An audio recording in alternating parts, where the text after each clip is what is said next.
Bawing-bawi na ang Golden State Warriors versus Indiana Pacers.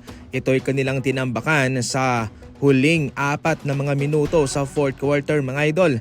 Sa unang 3 quarter ay nakakadikit pa itong Indiana, pero gamit po rito itong mga shooters ng Golden State Warriors ay paunti po nila itong tinatambakan sa last 3 minutes. Napakabalanse po ng scoring dito ng Golden State Warriors. Lahat ay nag-aambag mga idol. Ito po sa stats na to. Double digit na sina Post, Podziemski, Butler, Richard, Moses Moody, Al Horford.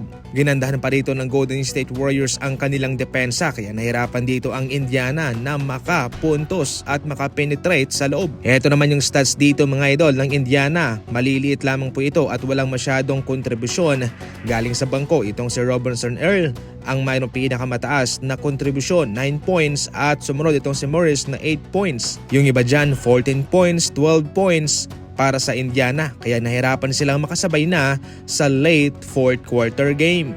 Probable sana si Stephen Curry na makabalik sa labang ito, pero ang final decision ng mga doktor ng Golden State ay hindi na muna siya papalaruin. Gayunpaman, ang panalong ito ay isang magandang panimula sa kanilang mga pagkatalo sa mga nagdang laban.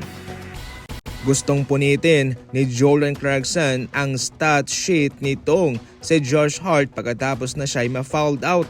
Gayunpaman ay kanilang tinalo mga idol ang kanilang kapitbahay na Brooklyn Nets sa score na 134-98. Itong si Karl Anthony Towns ang nanguna sa labang ito kung saan meron siyang double-double, 28 points and 12 rebounds. Hindi naman nagalit dito si Josh Hart mga idol patungkol sa kanyang stat sheet at natawa na lamang po ito kay Clarkson sa kanyang pagka-fouled out. Patuloy pa rin po ang tagumpay ng Pistons at ang kanilang pagdomina sa Eastern Conference ng kanilang matalo ngayon ang sumusunod sa kanila na 76ers. Nabuhay si Cade Cunningham sa second half at siya na mismo ang tumulong sa team niya para manalo. Si Jalen Duren naman ay mayroong 21 points. Nagpaula naman ng mga tres itong Boston Celtics sa late game at clutch po ito para kanilang matalo ang Orlando Magic sa score na 111-107. Si Brown with 7 points, si Simmons naman dito 25 points at mayroong 5 3-pointers, si Banchero 28 points.